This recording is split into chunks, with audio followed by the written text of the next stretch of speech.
Itoophiyaan biyya saboota sablammootaa fi uummattoota danuu yoo taatu biyya wareegamaan birmadummaa ishii tikfamaa dhufedha.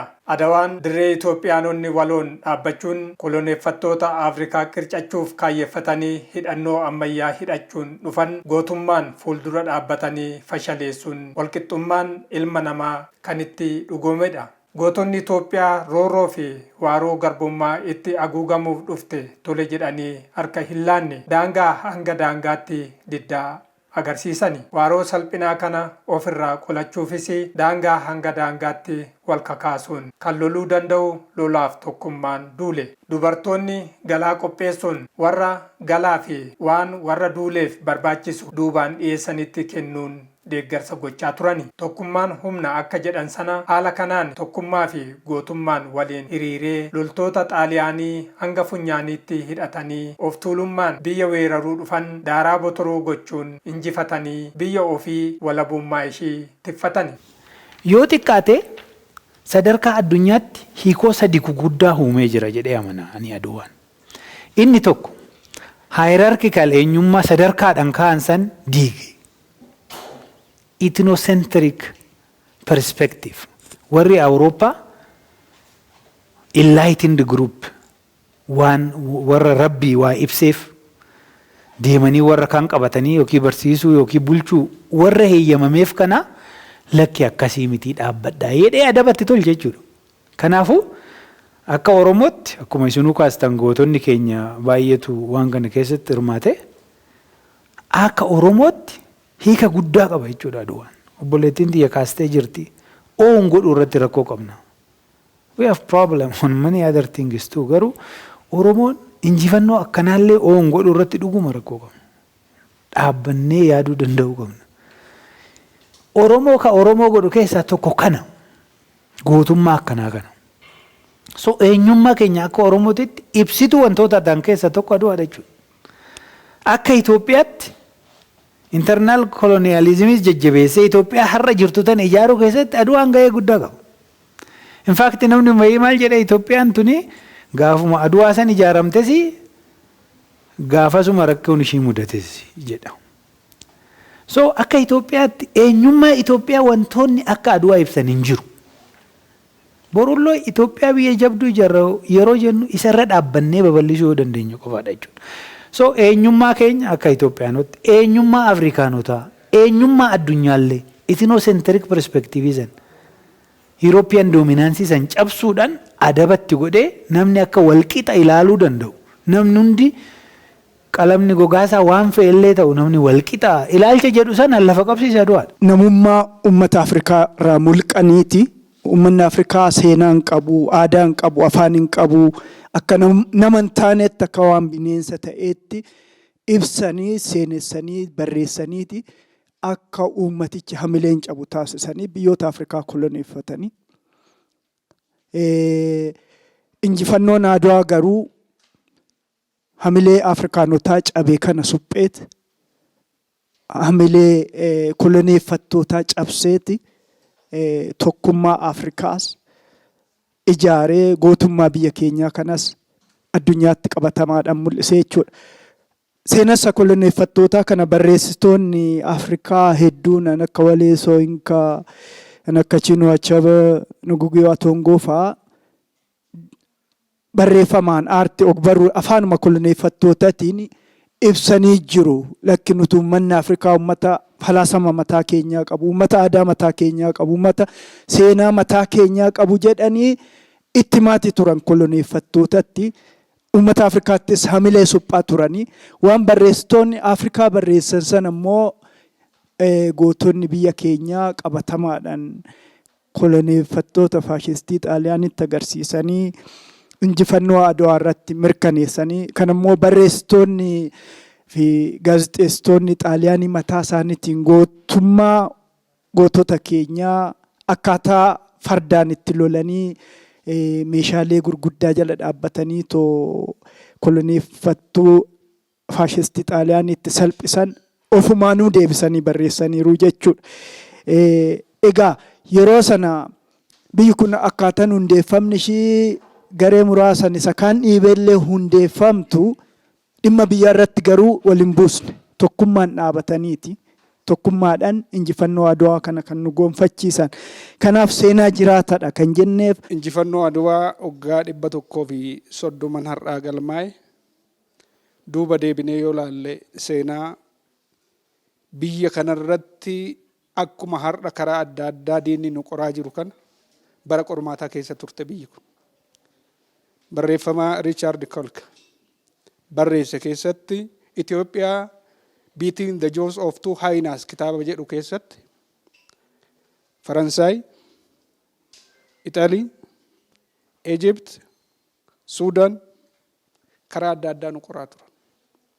Egypt akkuma har'aa kana dugda Sudan faa duuba dhokattee dugda Eertiraa faa duuba dhaabbatteeti kan nu qoraa turte.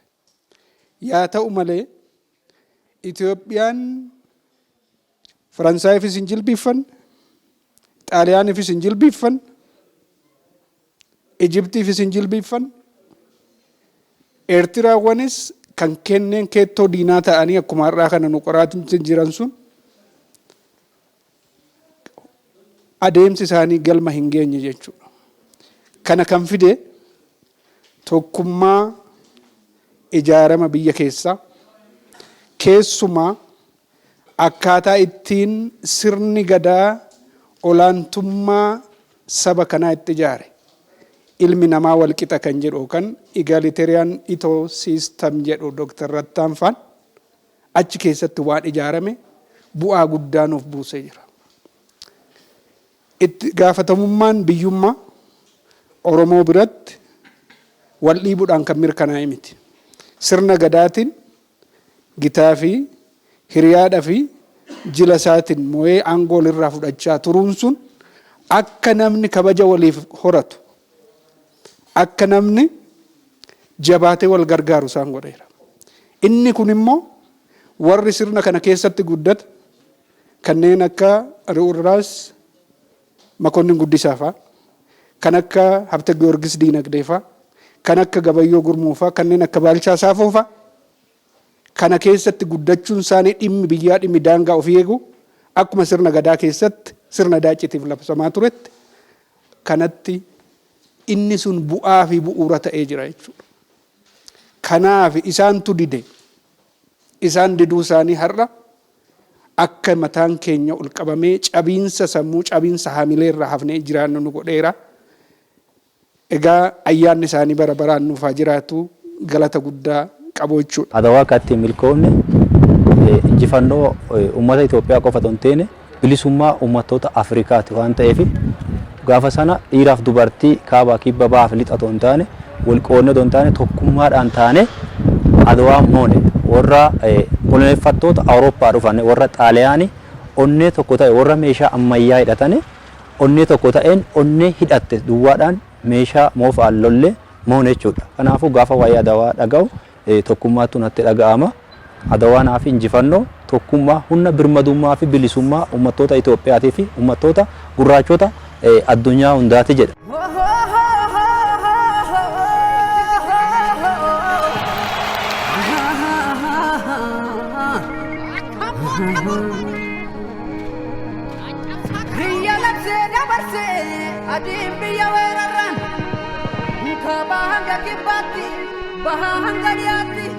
Injifannoon Adawaa injifannoo Itoophiyaanotaa qofa osoo hin taane kan uummata gurraachotaa maraati. Kanaanis walqixxummaa ilma namaaf boqonnaa haaraan kan itti saaqame. Injifannoo ilaalchaa fi gocha warra adii sirreessuu danda'edhasi. Maaltu irraa argame yookaan jennu taate biyyaaf biyyeetu nu harkatti hafe jecha. Sila har'a biyyoonni kolonaayifaman akkaataa itti bulaa jiran argaa jirra jecha. Daandiin qilleensa isaanii illeen osoo biyya isaan koloneeffatte san lafa isaanii san hin tuqin darbuu hin danda'u. So isaanillee mataa ol qabatanii deemani. Ammallee they are in the mind colony. Sammuun isaanii kolonii jala jira jechuudha. Nuyi qaamaanis qalbiidhaanillee kolonii kana jala kan nu oolchan biyyaas biyyees eenyummaas waan oolchaniif bu'aa guddaa irraa arganne jechuudha. Injifannoo Adwaa kan adda godhu yeroo lolli Adwaa geggeeffame garaagarummaan amma Itoophiyaa keessa jiru hundumtuu nima jira ture. Garaagarummaan amantii jira, garaagarummaan ilaalcha siyaasaa jira, garaagarummaan sabummaa jira, garaagarummaan afaanii jira. Biyyi immoo akka kanattu tokko taatee mootii tokkoon hin geggeeffamtu ture. Dheengadda kaasaa ture, marii wayii geggeessaa turre. Marii sana irratti warri marii dhiyeessan maal jedhanii mootichi Minilik waraana 40,000 qabu ture ofii isaaniiti yeroo sana. Waraanni gara 120,000tti lakkaa'amutu injifannoo lola Adwaa irratti hirmaate. 80,000 eessaa dhufe? 80,000 kun kan dhufe mootota adda addaa kan akka sila kaasaa turtan Mokonnin Haayile Mikaa'el Guddisaa gara Harargee irraa mootonni kan biraas obboleessi Giiftii Xaayituu Buxxul kan isaanii qabatanii dhufanii mootonni bakka bakkaa mootii qaban waraana mataa mataa isaanii qabu ture. Gaafa biyyi weeraramtu lola waliin mooticha waliin qaban duubatti dhiisanii garaagarummaa qaban dhiisaniitu biyyi weeraramteetti kan jedhu akka kaayyootti fudhatanii waraana isaanii hiriirsanii waraana 120 kan mootichaa 40,000 ofii qaban cina hiriirsaniitu injifannoon akkasii dhufe. Kanaaf garaagarummaan bara sana ture tokkummaa erga nun dhorkine garaagarummaan amma jiru maaliif tokkummaan nu dhorkee waati tokko irratti waan siyaasaatiin amantiidhaan afaaniin lagaan waan adda addaatiin maaliif wal qoonna kan jedhu dhaloonni ammaaf gaafachuu qaba. Lammaffaa kan baay'ee nama taajjabsiisu biyyoonni Afrikaa baay'een isaanii Itoophiyaan ala tarii Laayiberiyaan lolanii mo'atanii miti bakka biraarraa dhufaniitu garuu akka biyyaatti biyya Afrikaa keessaa kolonaayiz hin taane keessaa tokko jedhameeti kan beekamu. Biyyoonni kaan guyyaa itti walaba ba'an koloniirraa walaba ba'an lafa sochoosanii akka biyyaatti yeroo kabajan nuti garuu guyyaa injifannoo keenya irraanfanne waggaa 127 darban waggaa 127 booddeedha kan injifannoon yaadannoon injifannoo Adwaa kun asitti ijaarame mootummaa jijjiiramaa kana keessa kan ijaarame kun kan mul'isu mootummaan jijjiiramaa kuni mootummoota darban irraa kan adda godhu tokkummaa biyyaa ijaaruuf kaayyoo guddaa kan kennu tokkummaa uummattoota mirkaneessuudhaaf ilaalcha guddaa kan kenne ta'uu isaati. Yaadannoon injifannoo Adwaa kun ijaaramuun tokkoffaa yaadannoo waloo ta'uu isaa kan mirkaneessu eessatti kabajama kan jedhu gaaffii deebise. Inni lammaffaa seenaan achitti dubbatamu naareeshiniin achitti dubbatamu naareeshiniin injifannoon Adwaa injifannoo walooti malee injifannoo saba tokkoo miti. Injifannoo goota tokkoo miti.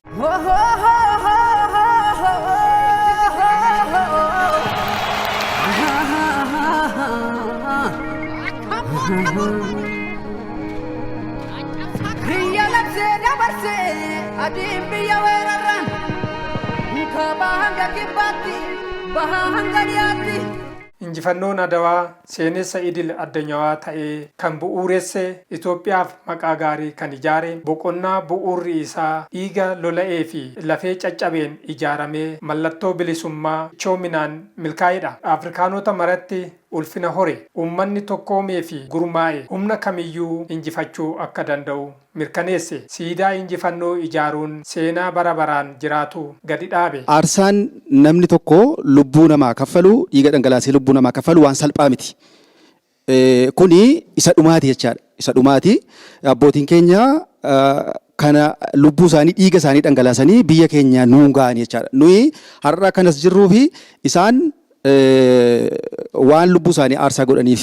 Maalirraa argannee kan jedhu wajjin wal qabsiisee akkuma beekamu biyya Koongoo yoo fudhanne Beeljeemiin uummata miiliyoona 30 fixxe. Karaa baaburaa hojjisiisuudhaan, karaa adda addaa hojjisiisuudhaan, humnaa ol hojjisiisuudhaan, harkaa fi miila irraa muruudhaan baay'ee cinqii guddaa arganii ammas sammuudhaan gabroomuun kun Afrikaan keessa konfidensi hin qaban biyya alaa gaafa deemanii warra adii gaafa arganu nummoo mataa ol qabanneet konfidensiidhaan deemna. Aadaa keenya, qooqa keenya, safuu keenya waan baay'ee qabannee as geenye haa ta'uuti immoo biyyoota biroo gaafa laallu waan nu qabne kana waan nu arganne kana hin qabani ofitti amanummaa hin qabani.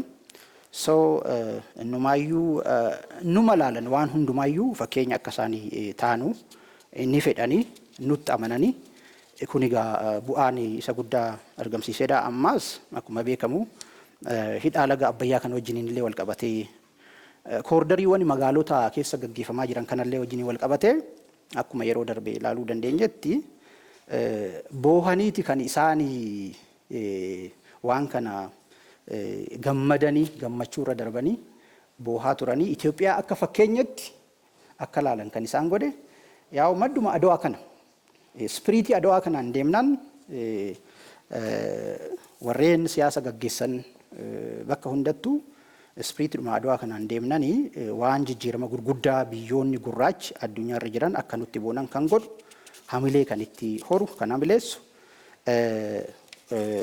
akka of hin tuffanne agartee ofitti amanummaa isaanii jajjabeessa waan ta'eef egaa akka kana fakkeenya godhannee kan caalu itti deemuun barbaachisaadha ta'a.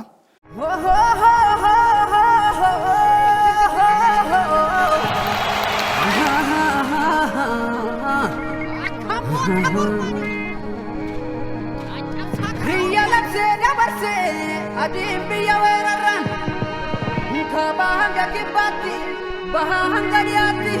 Dhaloonni har'aas injifannoo Adawaa bu'uura taasifachuun hiyyummaa fi boodatti afummaa injifachuuf ashaaraa darbee jiraatu Adawaa lammaffaa hidha haaromsaa guddicha Itoophiyaa xumuruun boqonnaa haaraa saaquu danda'eera. Kana malees maree biyyaalessaa milkeessuun biyya boqonnaa walwaraansaa cuftee nagaa waaressite ijaaruuf hojiin eegalames daandii milkaa'inaa irratti argama.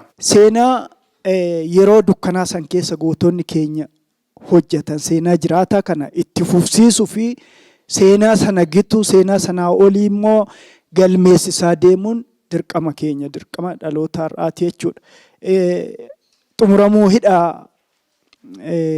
Abbayyaa kanaan hamileen Afrikaanotaa hagam akka ol ka'e hooggantoonni biyyoota adda addaa dubbachaatii jiru. Injifannoo Adawaa lammaffaati jedhanii dubbachaatii jiru. Galmi qabsoo Afrikaanotaa iddoo wal morkii wal falmiin fedhiin adda addaatti jiru ulaa galaana diimaa kanarratti goolabamaa jechuudha. Kanarrattis waliin dhaabachuun kanarrattis gama danda'ame maraan tumsa walii gochuu fi injifannoo Adawaa seenaa jiraataas ga'e kana hidha haaromsaa xumuramees ga'e kana ulaa galaanaa kanaan mirkaneessuun goolabuun dirqama keenya. Galmi seenaa keenyas injifannoon Adawaa akka jiraatu kan taasisus gaafa ulaan galaanaa kun milkaa'ee harka keenyatti deebi'eedha jechuudha. Adawaan urjii birmadummaa Afrikaati. Seenaa waloo Itoophiyaatis jechuudha. Gaafa seenaa kaleessaa faarsinu siinqii dhaloonni boru itti fayyadamu qopheessuudhaaf malee seenaa kaleessaa sana faarsaa jiraachuudhaaf miti jechuudha. Gaafa waa'ee Adawaa dubbannu rakkoolee boru waloo Itoophiyaatti dhufuu danda'u dhaloonni edaamee akka injifachuu danda'uu fi Adawaan kaleessas bu'aa ida'amuu sabaa fi sablammoota Itoophiyaa kaleessaati. Kutannootiin hojjetamuu kutannoo qabaachuu abbootii keenya kaleessaa nutti hima.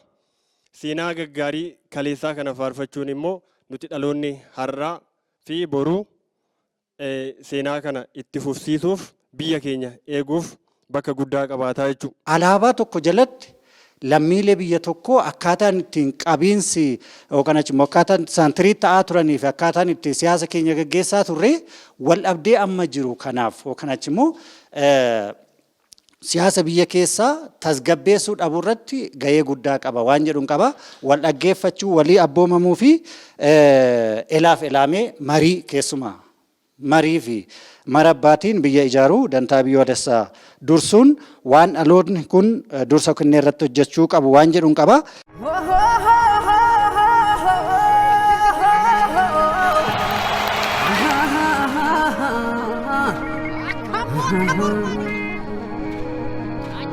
Biyya labsee dabarsee adiin biyya weerarraan kaabaa hanga kibbaatti bahaa hanga dhiyaatti.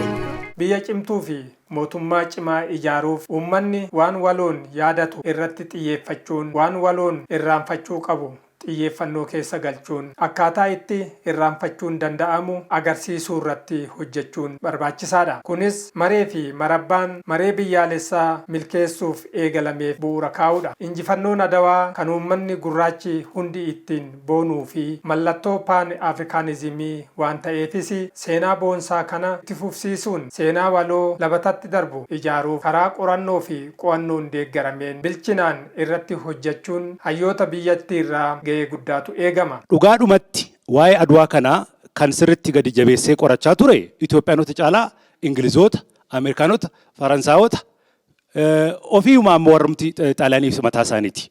Kanarraa kan hafee seenaa baayogiraafii Imperaal Minilik barreessuudhaaf jedhaniitu Adwaa achi keessa oolchu malee independently namni waa'ee Adwaa kana gatiitti kennee cimsee gadi fageenyaan qoratu baay'ee yartuudha.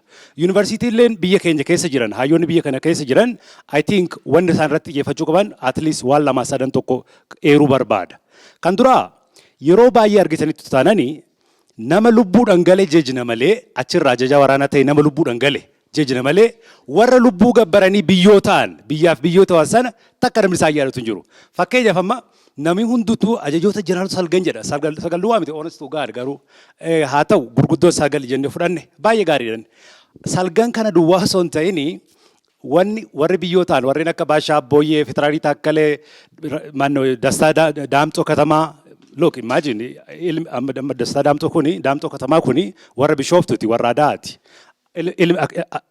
Iskindir Dastaa Daamxoo Katamaa. Iskindir Dargii ajjeese Dastaa Daamxoo maacoo yeroo maacoo sana ajjeefame akaakayyuun immoo Adwaatti ture. Warra abbaa ilmaa akaakayyuudha wareega kaffalee jira biyya kana keessatti ilmaan Oromoodha jechuudha. Garuu seenaa isaanii ni awwaallame. Warreen akka Caacaa Doobbii, warreen akka Garasuu Birraatuu, Walda Mikaa'el Birraatuu aduun isaan warra meettaa kana. Namni maqaa isaanii kaasu hin jiru. Maaliif taanaan gama tokkoon warri dhufe kun hundi isaanii Oromoodha. Dhugaa dubbanne. Kun sodaan qabu. Maaliif jennaan Caacaa Doobbii warra abbichuuti, Garasuu Birraatuu warra Fitiraarii Garasuu Birraatuu warra meettati. Warreen kun hundi isaanii awwaalamanii biyyoon irra dachaate achumaan hafan. Maaliif jennaan gama tokkoon nama keenya gama tokkoon namni barreessuuf hin jiru nan hubadha. Maaliif hayyoonni amma lubbuudhaan jiran kun maaf waan kana irratti xiyyeeffatanii hin barreessine waan jiru kanaafi waan lama jira chaalenjii lama. Gama tokkoon kiroonikiliin biyya kanaa hin galmeessine. ዜና መዋዕል ነው እና ጸፍተ ገብረ ስላሴ ወልደ አረጋዊ ታሪክ ዘመነ ዘዳግማዊ ምኒልክ እንደን ኩን ገመ ብራቲን ሞ ባየ ሜንሽን ጀቾ ሰደርከ ነማቲት ሜንሽን ጎዳኒ ብረ ደርቡራን ከነፈ ዲቴል ባዮግራፊ ያርገቹን ሳልጳሚንቲ ኦራል ፎርማንቲ ትንገዴ ቢሆጀተ የሮን ዴራዳ ዲባ ሶዶመ ተይራ ከነከናፍ ወልቀበቴቱ በሬሱን ጥቆ ረክሳተ አይ ቲንክ ስኮላሪን ከኛ ከነረት ይወጥ ይፈተረ ጋሪ ታጀሪ ተያዳ ሴናን ዱጋ በሬፈሙ ዳቡን ብየ ከነ ከሰት ረኮ ጉርጉዳ ኡማ ቱሬራ ሶ ገራ ፉለ ዱራት ቤክቶን ዶ ከነ ጅሩ ነሞኒ ሆጂ ቆረኖፍ ቆኖ ደዳ ገጌሲኑ seenaan dhugaa akka barreeffamu gochuu keessatti seenaan kaleessa dabe immoo akka deebi'ee gara dhugaatti dhufu gochuu keessatti gahee guddaa qabna. Isa kana gahee keenya baachuun nurraa eegama jedheetanii dhaamsa koo dabarsuu barbaada. Egaan kabajamtoota daawwattoota keenya qophii keenya asuma irratti xumurra. Qophii biraan hanga wal agarrutti nagaadha.